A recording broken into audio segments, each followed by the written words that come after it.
Good morning. Good afternoon. Good night, and welcome to Jazzy Conversations. I'm Teef. And I'm Gigi. And we're excited to be here. Listen, thanks for checking in.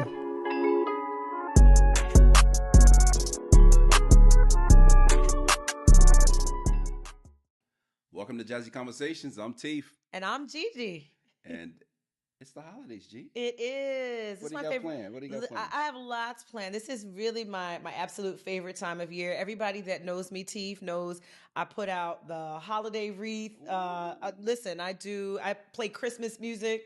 I break that out. So I've been in the season. It's been a couple of weeks already, Teef. What is your favorite Christmas song of all time? Very important. It's easy for me. Oh, Holy Night. I love singing it. I love hearing it. I love all the varieties of it. Oh, Holy Night, hands down. Singing it? Yes, that's something for another episode. Don't even try it. I see the wheels turning, Teef. I know you. Not today. Now, my favorite of all time would never change. Yeah. You want to guess what it is? That's It's our childhood. They try to change it up, but it's our childhood. Being downtown, New Haven, Connecticut, Chapel Square Mall. Mm-hmm. We were here. Wham! Last Christmas. Oh, that's your favorite, Teef? Absolute classic. I just learned something. Classic. Wow. Holidays are a very great time for myself, as you said, for yourself, because the day after Christmas is a very special day. Oh, it should be a national holiday, y'all.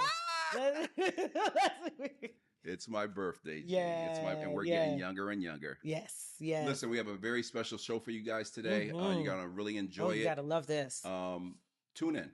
Okay. Mm-hmm. You ready? Here we go. Welcome to Jazzy Conversations. Welcome, everyone. I'm Teef. I'm Gigi. And we have someone special today, a great, good friend of mine from my acting class from the hit TV series, Tyler Perry's The Have and the Have-Nots, Captain Cryer, Renee Lawless. Welcome to the show, Renee. So great to be here. I am so thrilled and so excited and to be here. And look at you with your holidays. You got the Christmas hat on. I got the Christmas sweater. Gigi's ready. You're ready. We're ready. We're ready. Yep. Trees are up. Everything's going great. So Renee, what's going on? How you been? I have been doing very well, actually. I've been a little crazy. I'm a busy person at the holidays. I have a huge Christmas party every year, and I'm actually not flying out of town this holiday season. I'm driving 2 hours north to be with my best friend and godson and family, but I'm not going out of town for the holidays, so it's going to be kind of nice for a change. Quick question. Going out of town, but not getting on a plane at the time. I'm doing that later, like the first part of January, but not right now. Gotcha. And now, is it one of those holiday Hollywood parties or Christmas parties, or just low key with the family? No, I invite everybody I know to come over to my 3x5 little house. And I usually, but thinking, they're not all going to, one year I thought I got like 90 people, and it's literally from people I go to church with to maybe an actor friend I know. Some of them might be a celebrity to some circles. Okay. They're just friends. And then they bring some of their friends, and I never know who's really going to show up. I haven't done this in 2 years. Okay. Because COVID and then some health issues, which we may talk about later. Mm-hmm. And I didn't have my party. I've been known for this party. People look forward to my party. And I do not put on a Kardashian type party. Please don't. This is a basic. I do all the decorating. My house is not very large. I mean, it's a nice house, but I don't have this sprawling, estate. And they're in the backyard. They're in all the different rooms, and it's just basically people to come together, eat, drink, and be merry. That's all it is. Nothing really special happens. Some people show up in jeans. Mm-hmm. Some people show up in a cute little dress, and there's no real dress code.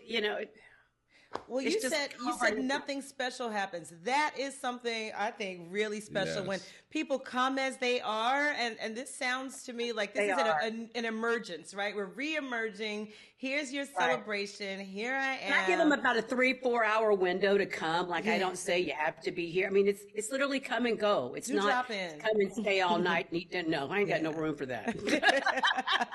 Now, Renee, your background. Now, people's watching and they want to know where this party's at. Tell me your background. Where you're from originally and your Yeah, well, siblings. I'm not giving you my address, Bo. Not your I can address, only not tell your you address. people in my house.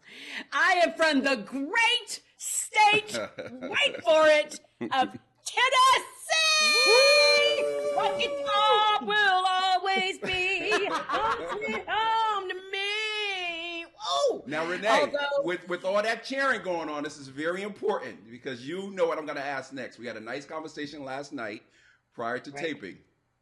How are you feeling? this was taped earlier, and we Yes. just had an epic loss, and I felt gut punched, and I've been crying. But you know what? I put on my Facebook page today, win or lose, I am Evolve for Life. I will always be Evolve for Life. We still had probably one of the best seasons we've had in a very long time. What it did for the fans, the people, the team. I'm more concerned about the quarterback right now. He got injured in the fourth quarter, and this man is a Heisman Trophy favorite. So I'm more concerned about him than the loss. It's not the outcome we were dreaming of and hoping for, but we are back. We are now a contender. Now, Renee, We- who are we? Because a lot of people may not know who the Vols are. You didn't say the University school. of Tennessee There you go. Volunteers. Okay, I'm Oh, a- yes, now, enough. I moved to Jacksonville, Florida when I was 9 years old. Okay. But I am a Tennessean by heart. I still have relatives there. My parents are buried there. That's where I started. I was born at the University of Tennessee Hospital. I bleed orange, everything. My parents were Tennessee. I come by it honest. It's in your As veins. when you go to school. No, I'm not born there. Now, Renee, I got to throw a shot at you because you know who my team is. And, Yeah, well. let's give a big shout out to the old Okay, Ohio State whatever. Buckeyes. How about I those think Buckeyes? the only time The I would I'm only a- root for Ohio Tap State me if they in. played Alabama. It's like there's two teams on the planet that I would root for ISIS over, and that is the Patriots and Alabama. Okay. Wow. Okay. Those are two we're teams I Patriot Nation cannot over here. deal with. 100%. You realize that we're in Patriot Nation right now. And she That's- does know Yeah, that. well, She said, yeah, well. Padre Nostro. I will sit there and pray for you. Father, forgive we are them, for definitely they know New not what England. they do.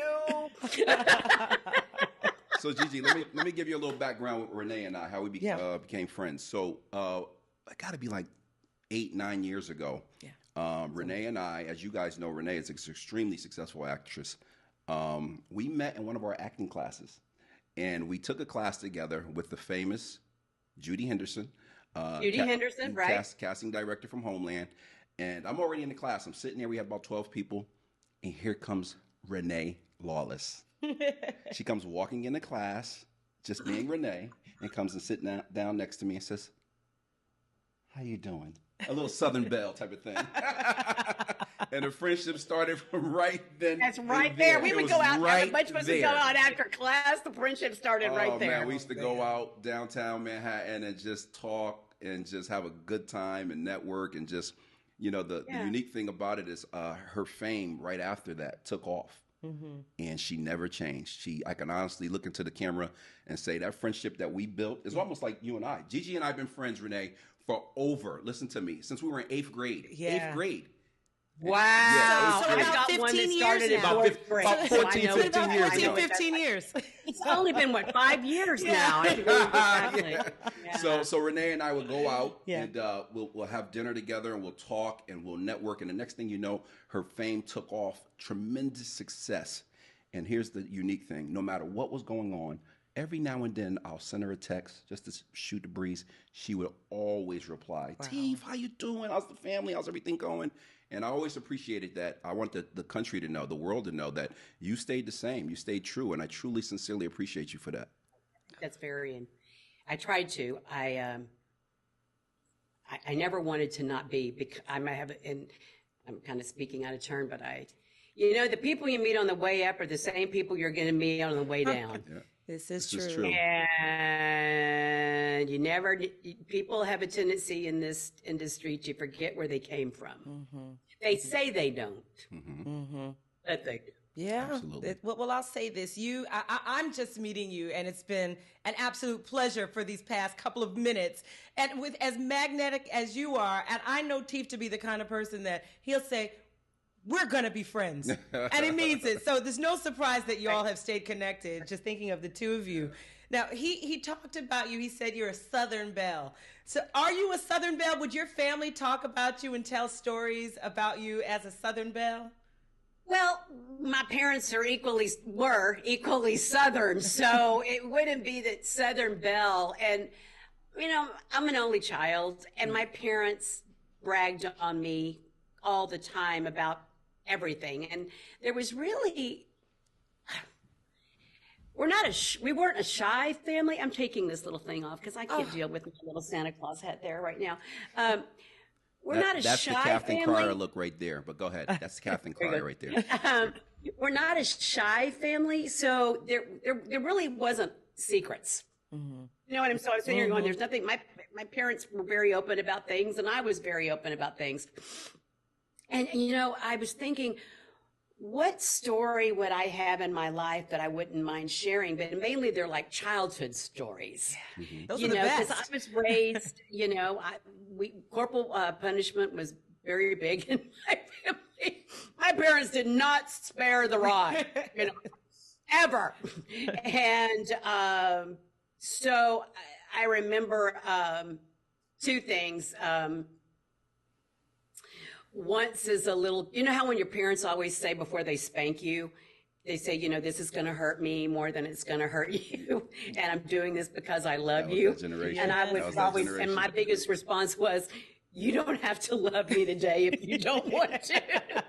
It's a good one. Did it ever work, Renee? Did that ever work? You know, I have fond memories. I can remember just about a few times that my parents were so blood red and angry. I remember going out and picking my own switch. You know, child, please. I know everybody's in the South. We got switches. That's the parenting that we remember. There was one story. It happened. I had neighbors across the street from me when I was a little girl that always got me in trouble. Always got me in trouble. And, you know, we lived way out in the country at the time, and we had gone to a neighbor's hen house, and we got all the eggs and cracked them over our heads and threw them all on the ground and jumped up and down and then left the door open. And the hens are everywhere, and the eggs are all destroyed. And I remember I was the one that always got punished. My neighbor's kids never got punished, but my parents, after they beat the tar out of me, then I got grounded, and it was like, and then turned right around and went to a neighbor's garden like a year later and took all the tomatoes off the vines and buried them. Oh no! Oh no! Now, G, you got family down south? No. My family is not from the States. So my family is from both of my parents are immigrants. Right. So my mother's from Cuba and my father's from Panama. So we have family that's here, but where they're from, I mean, I'm first generation. I'm first generation. Good for you. Yes, but I relate to that form of like, listen, I'm not raising everybody's kids. Now I can tell them where to go and what's wrong, but I'm responsible for you. That's right. Right? So I'm going to tell you one really quick story. It's a story that I tell all the time, because especially to the millennials and all these Gen Z, these people that were, and whatever generation that came after me that are raising kids right now. Mm-hmm. But after church on Sunday, we would go to what we would probably call like a Morrison's cafeteria type. But this was a really nice place. Really nice. It was that old, in the 60s, it had the bank heads and stuff. And we would go there after church. And one day we're sitting there, and like I said, I'm an only child, so I'm always sitting in the middle of my parents. I was never on the one on the end. I was always between mom and dad. And we're watching, and there are some people all over the restaurant. Some are in, you know, the tables, as we were in a bankhead, but some were in tables. And these two kids were just horrendous, running around, just doing things that I would never be allowed to do in a million years. And I must have been about, I would say 5 or 6 when this happened.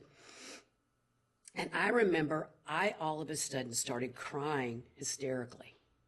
And my parents were like, they thought I was sick. They didn't know what was going on. And they're like, are you okay? Are you okay? And I'm crying and I could hardly breathe. And I went, they're going to die. because I knew if I had acted that way, I would have been killed. Yes. Yes. And I was like crying, and my parents are going, "What?" And I go, "Their parents are gonna kill him. They're gonna die." I mean, and my parents were laughing hysterically because that's right. I wasn't the kid running around, so that's my Yes, I completely relate. My mother tells stories about my sister and I. We would be out and looking at other kids like, Yes. when they would be getting away, running around, doing some of the things that you're describing, and we knew if we even thought, like if the Correct. thought occurred thought to us, even came in. if it came in, Renee. Whatever Now, was my in reach family- of the hand. My mother had a look. My mother had a look, and so Look. we knew. Don't even think it. So I relate. I relate as well. My family's from the South, so I was waiting for you to finish. And let's just say to all the people in Greenville, South Carolina, we were raised the same way. So I'll say that. I'll leave it at that. But You know we what were I'm raised the saying? exact same And way. people in the South, they don't. People in the North go, "That's horrible," and I'm like, "Nobody in the South think that." They go, "Yep, that's what." Now, Renee, it's holiday season. Here's my question to you. It's holiday season. Give me your favorite holiday movie. And what does that holiday movie say about your personality or about you? I have 3, but I'm going to give you the. I am a diehard It's a Wonderful Life. I knew it. Me too. Oh, I love it. I love it. Now, I will say I still love the old Rudolph the Red-Nosed Reindeer and the course. Kris Kringle. Those the little claymation puppet ones, kind of- Renee. They're like the Muppet kind of thing. Yeah. Not Muppet, but they were actually kind of Claymation. Muppet. claymation. Christmas. Yeah, Oh, we've goodness. got like stop it. And but I also am a diehard from A to Z, from the black and white all the way up to the dark when they did with Guy Pearce a few years ago. A diehard Christmas Carol person. Yeah. I like things with redemption at the end. I like redemption stories. But the reason why I say It's a Wonderful Life, there's a movie that came out, golly, 10, 15 years ago now, that has turned into a big favorite holiday movie. Following and I think I attached myself to it because of It's a Wonderful Life. And it's called Family Man or Family Guy. I think it's called The Family Man. I always say it wrong. It's either Family Man or Family Guy. Okay. And it stars Nicolas Cage and Don Cheadle has some cameos in it, and Tia Leone. But Nicolas Cage and Tia Leone are the stars. It's got It's a Wonderful Life type sort of twist to it without giving anything away. But when you see this movie, I can't begin to tell everybody. There's a little sign that's coming up on It's your a sign thing. coming up, niece. Yeah, when you see this movie, I like movies that have a message and a redemption that make you think. And they make you look at your own life and your own values and how you perceive the world or things. And then it brings out what's genuinely important in life. It is a magnificent movie. The last scene just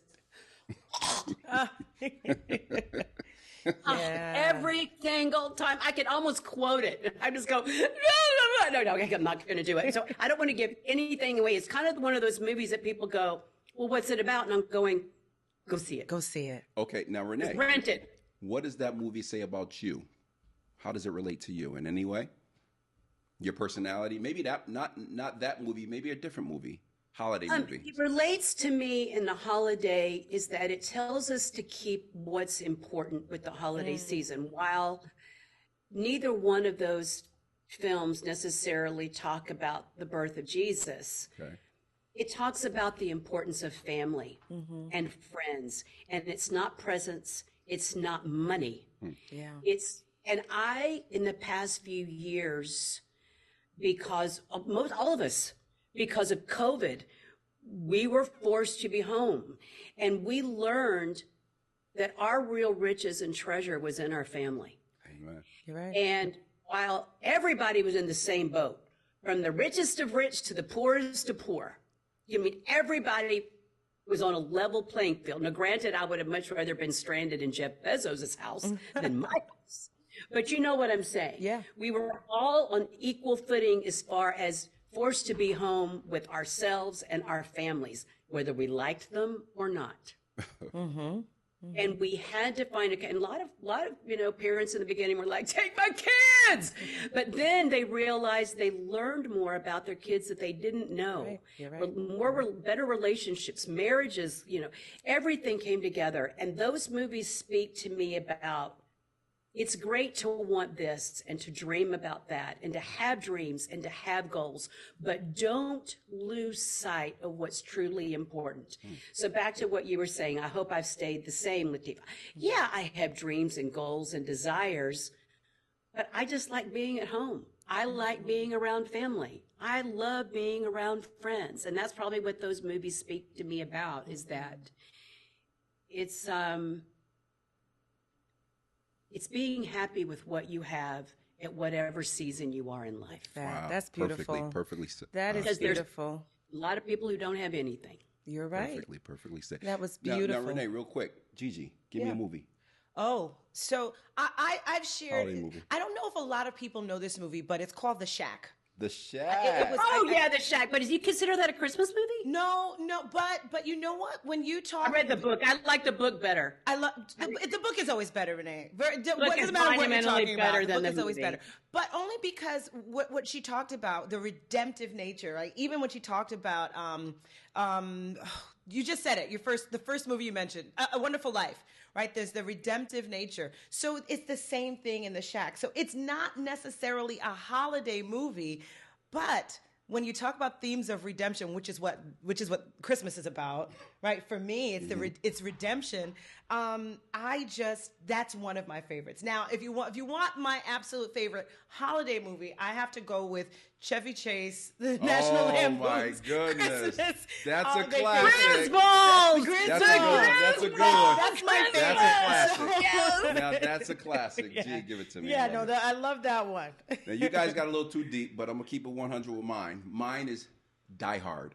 Freeze. Oh. Hey, listen, forget all that other stuff. Forget all that. It's so funny how that has become a holiday Die Hard movie. is my holiday. I- It's on right I now. never As you know, think it's on about it. right now. So 1, 2, and 3. Bruce Willis. Shout out to Bruce Willis. Oh, So yeah, maybe that's back. Shout out to mine. Bruce Willis and the wonderful, sad to be gone Alan Rickman. Oh man, The one that falls out the window. Now, Renee, a lot of people don't know that you come from stage. A lot of people don't know you come from stage and you're also a singer. So let's go into that a little bit. Can you tell us a background about that?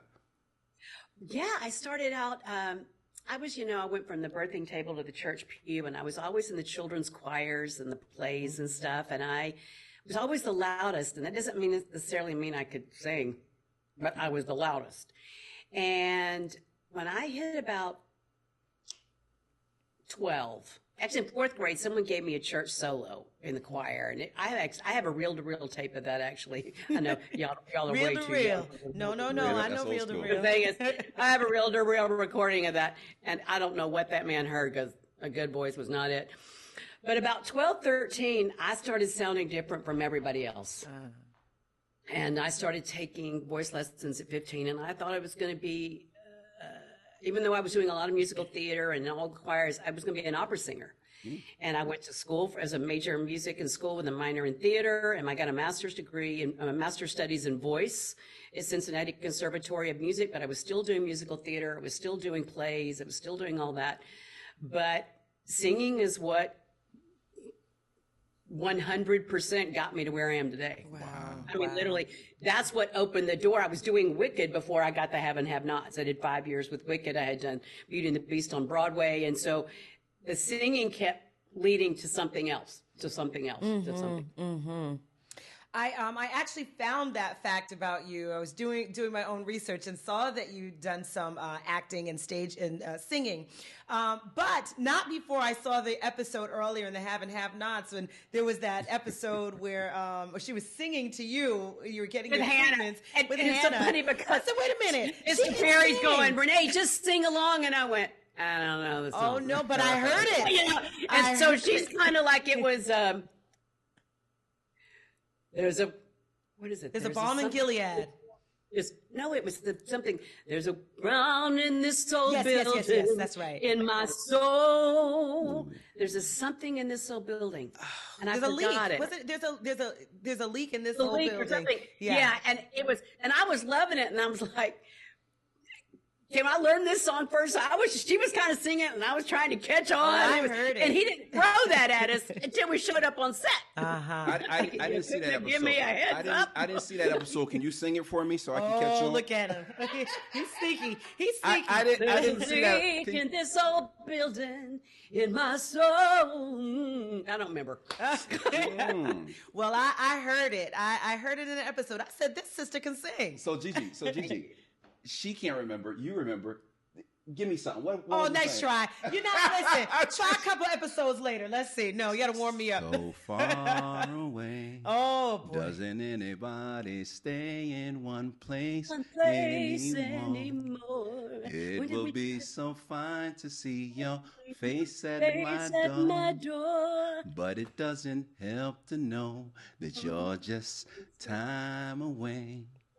Long ago, I reached for you, and but there I'm you going stood. with it. And All right. We'll do it there, Jim. I see that. That was lovely. Le plume.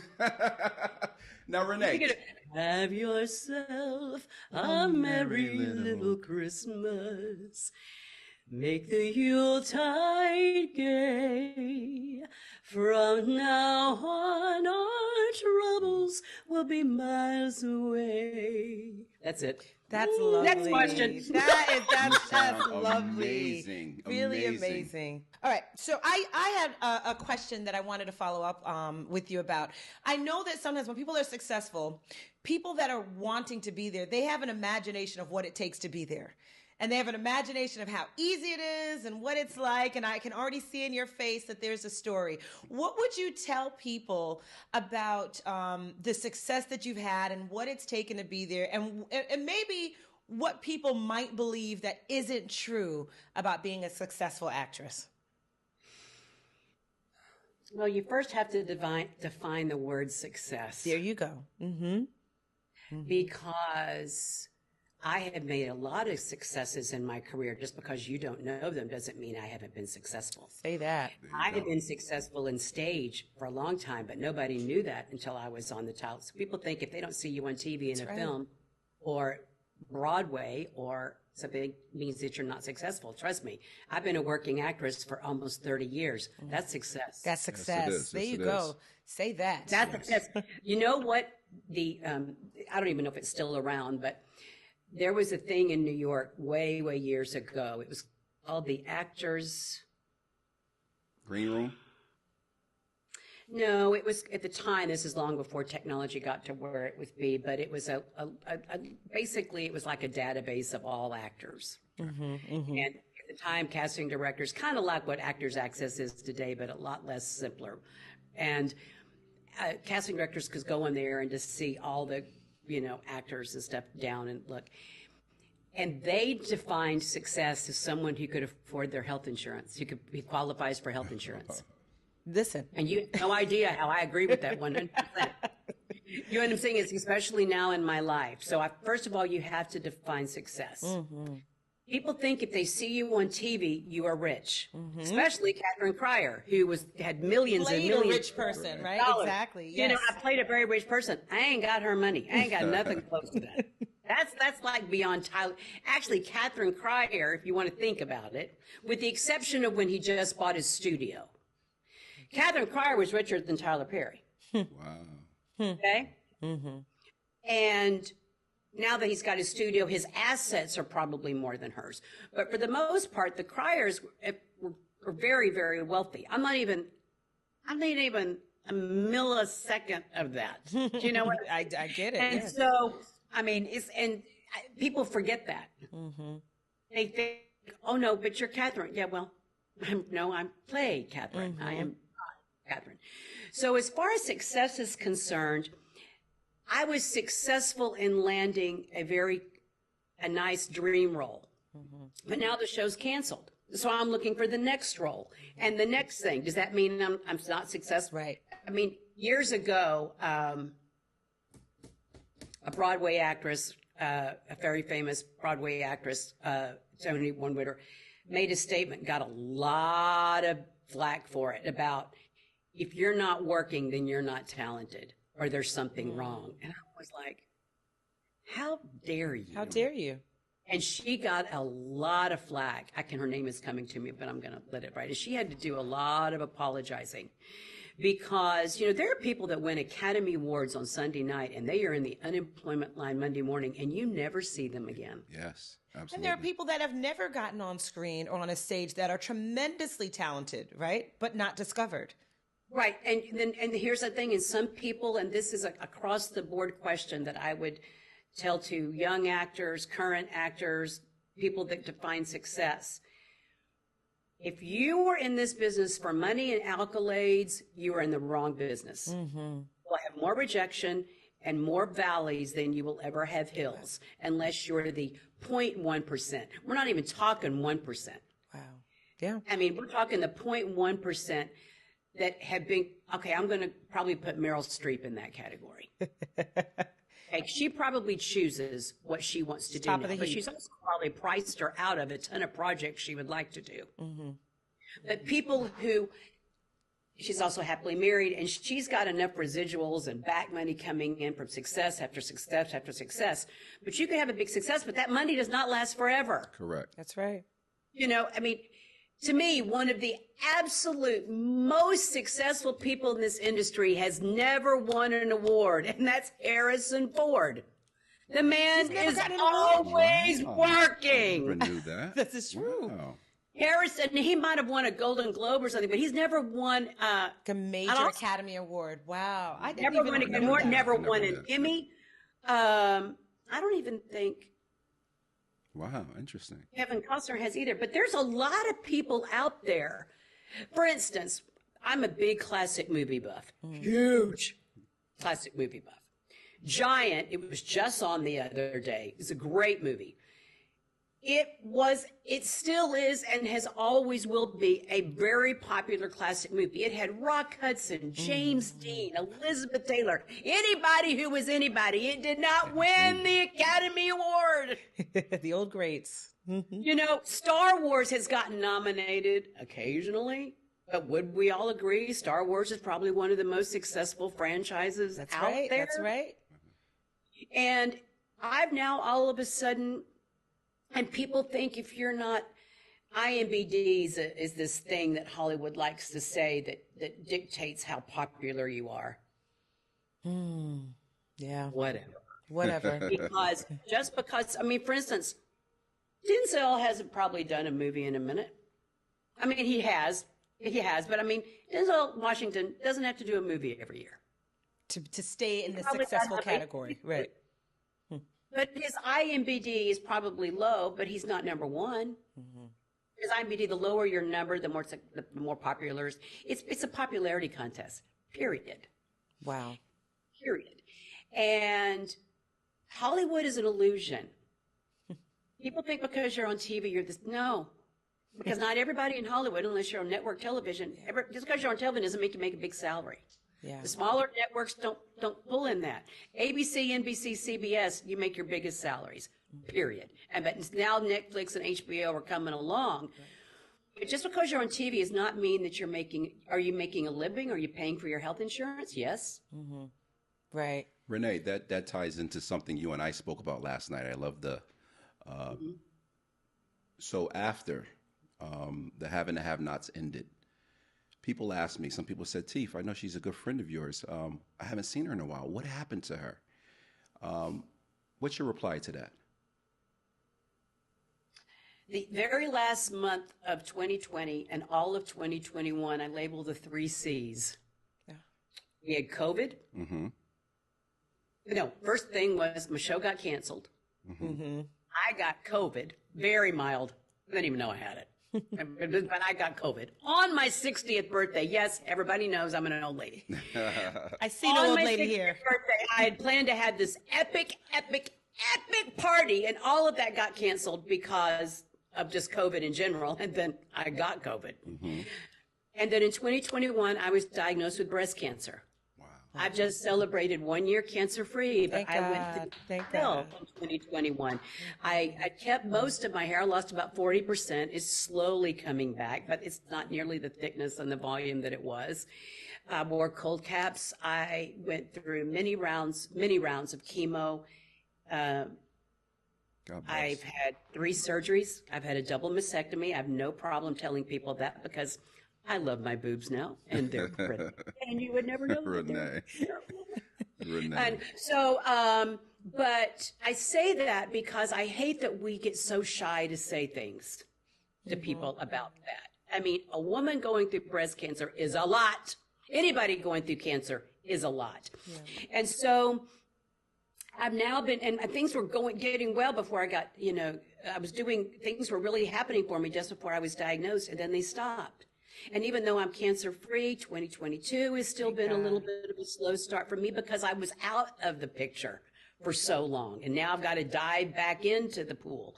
So I'm in one of my, I don't want to use this word because it's a negative connotation. I'm not in a valley. I am in a circling pattern right now. A holding pattern. I'm in a circling. So I've gone from point A to point B. I get to the airport, and I'm just circling right now because I've got to figure out some things. I got to let some other things go on before I come in for my landing. Beautiful, beautiful. I love it. I love it. Listen, I'm in a circling pattern. It's not a wall. It's just a circle. Just a circling pattern. Just waiting, right? The stillness is required. Let me just say, I want to thank you for sharing that, and I think I really appreciate it, and I know that many others would appreciate that also. That level of transparency and saying what it is that you've been through. And to that, right, when you think about holding your own life and what happens and your 3 C's, right, these things that came and changed the trajectory. And I want to tie that to what you were saying about being successful. And I would love to hear from you because you said we got to start with your definition of success. What now in retrospect, looking at your life, looking at your career, looking at your health, looking at your party and the friends that will come, what have you defined as success for you? Good question. I'm sorry, that was a good question. But no, that's a good question. I guess I used to answer that is always working. My goal was never, I'm not going to lie. I mean, yeah, people would like to get a trophy or an accolade, but my goal was to constantly be a working actor. My goal was constantly to be working or be sought after. Success to me, though, is being able to pay my health insurance. And it's the success is, I don't know how I'm going to be able to say this. I know what I'm trying to say, and I'm not able to articulate it. The success is what I feel is success, not what other people feel is success. Okay. Your definition. Beautiful. My definition of success is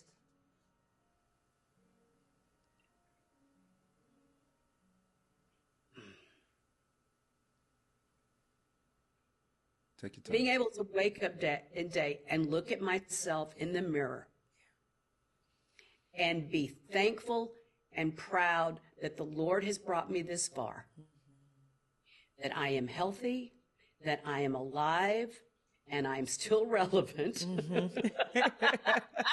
And you are. I guess success is just a frame of mind. Yeah. That sounds like gratefulness is the frame of It's mind got to that be you're coming gratefulness. from. It's a frame of mind because I'm successful that I got a roof over my head. We had 2 years and I wasn't doing anything, and praise the Lord above for 8 seasons of the have and have nots that I saved money, that I was able to live off of that for 2 years. Right, right. Ugh. And so it doesn't last forever, but I've never been asked what success, I guess working, but I've had so many successes in my life. And I want to rephrase that question a little bit. Sure. People often ask me, what's it feel like to have made it? That's loaded. If I had to give advice to young actors, there are two things I would say. It's one thing to be focused and to persevere, but don't make acting your idol. Okay. Mm-hmm. Two, you will never make it. Because when you make it, you will stop. Wow. Yeah. So, have made it mean is, oh, I finally made it to Broadway. Arrived. Oh, I finally made a TV show. Okay, so what is my next goal? For instance, I love it. I'm a big Olympic fan, a huge Olympic fan. The difference with a lot of the Olympic categories, not all, because I'm going to piss somebody off, is that they are limited. You know, you grow up and you learn how to be, you want to be a basketball player, a soccer player, a football player, or a baseball player, or something like that. You can have a career out of that. Unless you're going to teach, you're not going to have a career as a gymnast. Right. Your ability to do that physically is going to come to an end sooner as opposed to a football player or a baseball player or something like that. Right. Okay. They're not, once the Olympics is over, you can go on, like ice skaters. Ice skaters can go on exhibitions and buy, you know, be in the ice capades and do that kind of stuff. But people don't pay to go now and see Michael Phelps swim. Right. Right. The opportunities to exhibit your talent are limited. The lifespan for doing it are fairly limited. Right. So I feel like some of these skaters or gymnasts that, you know, yes, because of sponsorships and everything, they're going on to pursue the dream. If they want to be a doctor or a lawyer or you know, whatever they want to do, they've got now the finances to do that after they've won that medal and successes. But you're 15 or, I mean, not 15, you're 16, 17 or 21 and you win a gold medal. I can't imagine the frame of mind is, do you come back and go, well, now what do I do? Yeah. What's next? On the pinnacle, because we as a society and the world have made that gold, silver, or bronze medal a pinnacle. That's it. The brass ring, you got it, and that's it. So if they've got to find it within themselves, do I keep going back? Do I keep going back, or do I go on? Do I teach? Do I start this, or do I go to a different path? What do I do? Or do you just sit back? I know there's got to be athletes there that probably sit and go, well, now what? So Renee, this is I'm sorry. So this is perfect. What's next for Renee? What's your next move? Lord Jesus, I have so many irons in the fire. That's good. I know you were talking about books. We were talking about different things. Yes, you have. I mean, there's a book that I would like to write about. There's a bunch of different things, but I have currently right now, I'm a speaker's coach. You could go to thespeakerscoach.net, and I'm going to be trying to get some group classes together because I don't really have the time to do that many people, like maybe 3 or 4 one-on-one. But I also, if you went on that site, you can go to the bottom. I give away a free ebook gift called How to Be a Star on Zoom, which in this day and age it helps you about lighting, dress, sight lines, all of those things. But the Speaker's Coach is something, I'm a very big believer in residual income.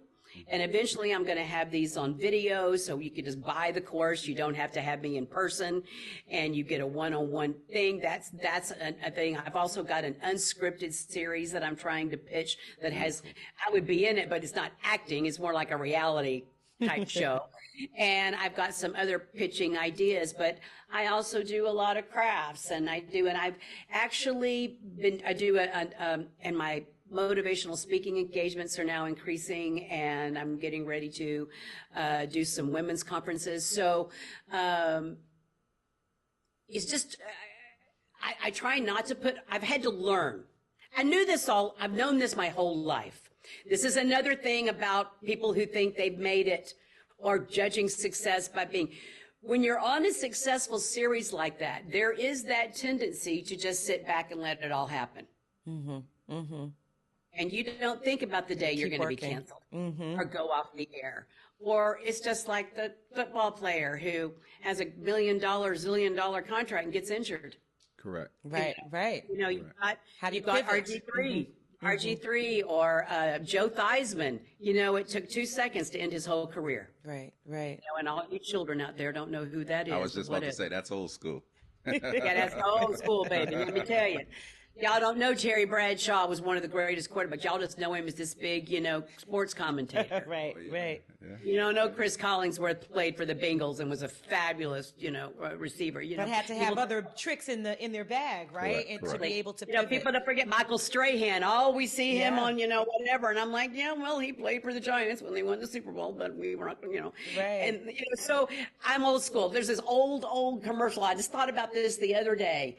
It's one of those things for retirees or Medicare, Medicaid thing. And it's got Joe Namath. And I thought to myself, how many people Right. of this generation, I'm not talking about my age or older, know who that is? He was a household name. Yes, yes. He was the Household bomb. That's it. That's But right. nobody knows that that's Joe Namath. Right. You know? Right. And so if you want to know when I go places, we have really just digressed from that original question, which I've completely forgotten what it was. No, okay, that's because fine, well, that's you're fine. on the train, like of having multiple wells to draw from, streams right? Yes. Of income, multiple streams of income. You can't sit back, and I've always known that. And that, whether that is in real estate, whether that is in doing stuff at your house, starting your own small business, doing What you're saying, the coaching, I'm getting the ready to start a writing. YouTube channel. I'm getting ready to do a YouTube channel. There's a book on Christmas traditions I've been wanting to write forever, and I haven't written it yet. And nobody steal that because you don't know all what I was you. going to write. Yes. But you know, it's the book will happen. I'm not really worried about the book, but I've got a YouTube channel in the works, and it's just because I am technological. That word. That word, Tech- that word, word. yes, that word. elite and sometimes challenged. So once that gets up, it's just a matter of me sitting down and doing it. You Yes, know, yes. If you saw my lighting setup right now, I've got my own. I brought this. My office is a disaster, so I don't ever do these in my office. I usually have a backdrop, but this is like pictures. But I have like a whole studio right here in my living room. Beautiful. Don't look that way. Renee, Not very pretty. for those producers and directors that's watching this right now, tell them where they can reach you at.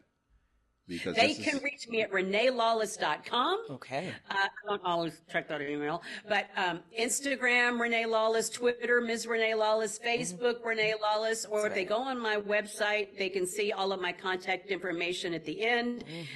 You can send me a contact or reach out to my reps is probably the quickest way to get a hold of me because I don't always check all the private messages because I know it's hard to believe. I have men throwing themselves at me. Enjoy it. Renee. They go, "We want you to go out with me," and I go, "No, I don't." And I said, "Show me the money." Not really, but it's, you know, She was- show she me was the telling money, the and we're truth. gonna have a conversation. There's truth and jest, I Renee. do a lot of cray craze. I've had a few stalkers, Ah. and I've had to put a lot of securities in different things. So I have my people sometimes check certain things for me, and it doesn't always. I mean, sadly, that's the world we're living in, and I have a tendency to be a little too friendly, and in the past several years, it's come back to bite me. So I've had to put up some more Some guardrails. guardrails, and I'm sorry about that for all of you that aren't that way. Hey, Gigi's does the same thing in our city. She has to put up guardrails. Oh, that's so. ridiculous. Not at all. Not at all. I'm an open book. Renee, so listen, Renee, I have a question for you. Yeah. Your 3 favorite podcasts. Of course, it's Jazzy Conversations with T. That's That's number one. Number one. We appreciate that. We appreciate Number that. one. But you know what? I'm just now delving into this world of podcasts because I'm one of those persons turn the music on in the car and go. Me too, And Renee. Me too. And I am starting to learn to really delve deep in it because I follow a lot of different people on Instagram that actually have podcasts. Okay. But I don't like if I watch them. It's really hard for me. I watch a lot of mindless entertainment because I'm always doing something else. So like I'll watch a ton of reruns all the time because I don't have to watch the TV. So if I have to listen to a podcast or watch a podcast, I have to pay attention. Right. Yes. So and my attention span is, I mean, I think sometimes I have ADHD or whatever. But another podcast that I like because I follow him on Instagram. So when he has something I really want to hear, I'll reach out, and it's Phil Cook.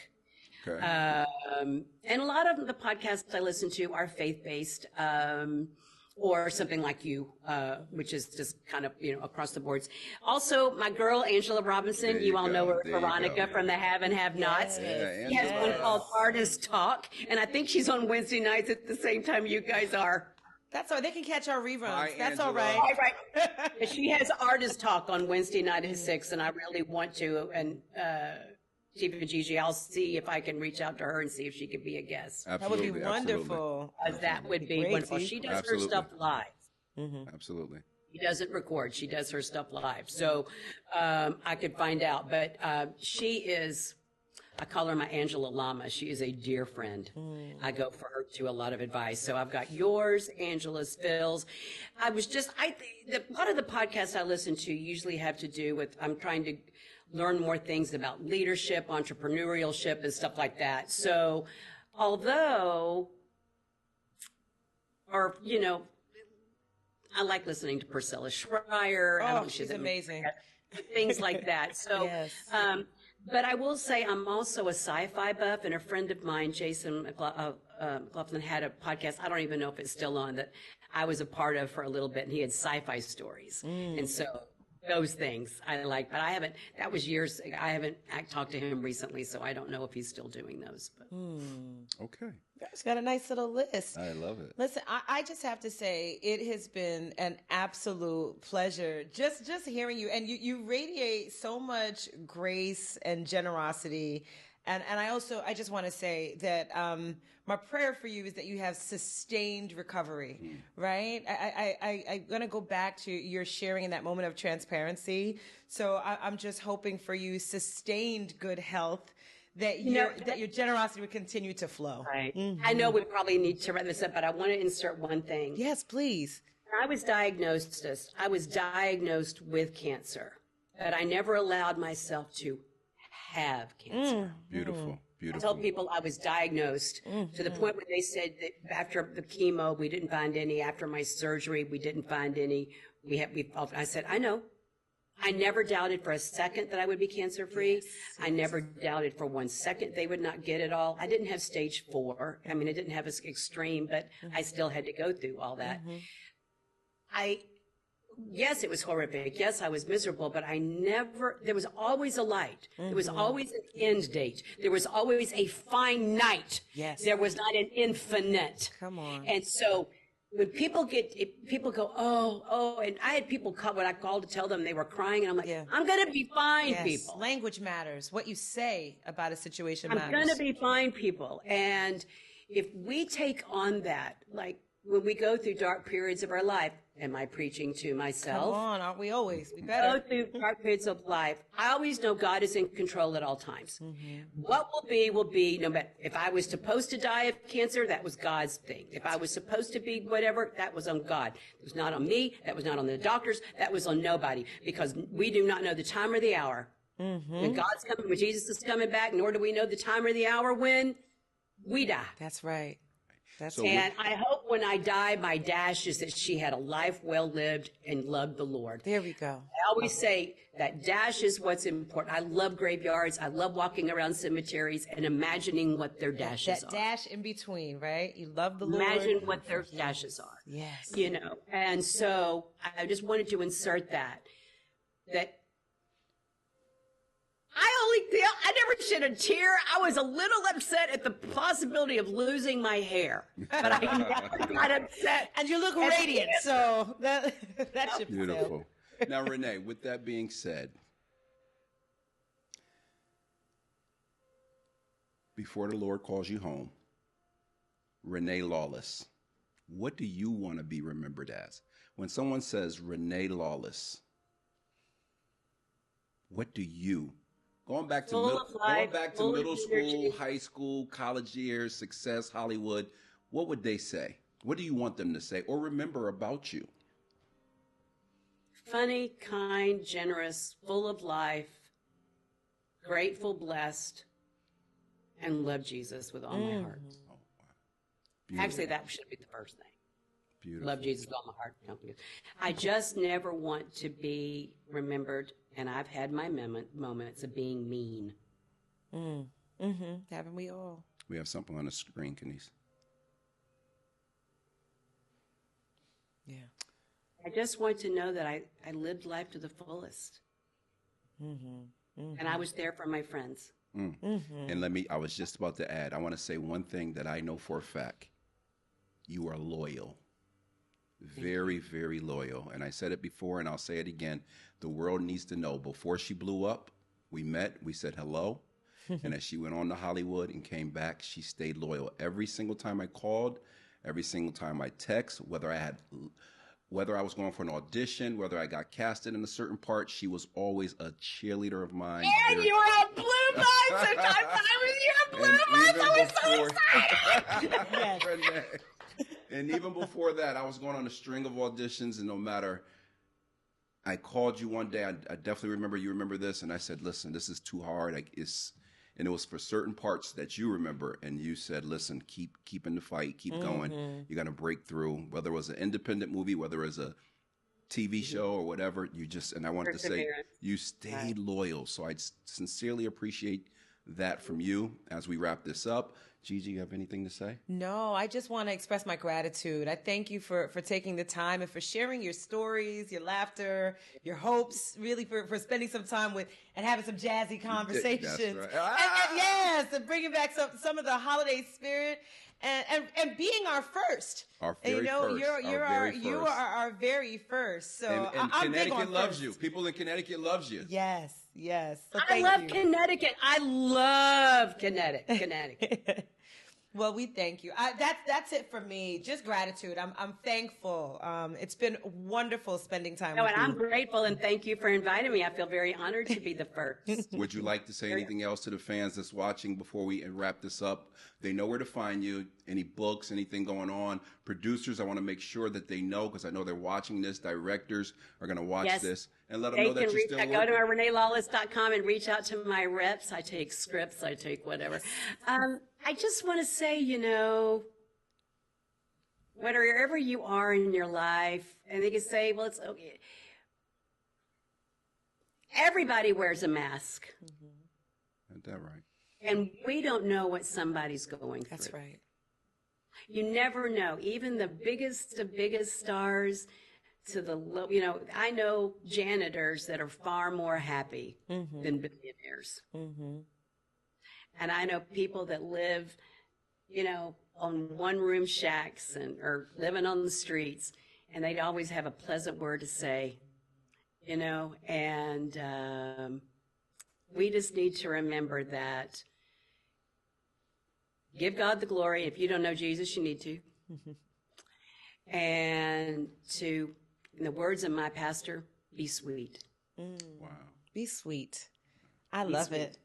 Renee, thanks again. Thanks for coming on. Welcome to the show. Thank you for coming on the show. And Thank you for having me. We will have you back. Gigi, you want to take us home? Oh, listen, come on back. The next episode of Jazzy Conversations with Teef and Gigi. Thanks for checking in. Take care, Renee. Have a great day. Thank you. Thank you. Love you guys. Love you too. That was Renee Lawless. Now, for community people in the community, if you want to reach out to Teef and Gigi, please email us at teefgigi@gmail.com. That's TEEFGIGI@gmail.com. We'll shout out your business. If you would like to be on the show, please give us an email. Any small businesses that want to have a spotlight on them, please email us, and we'll give you a shout out, okay? Thank you so much for tuning into the show. We'll see you next week. Next week, we have a very, very interesting guest. You're going to have to tune in to know who it is. Thanks for checking in, y'all. Take care.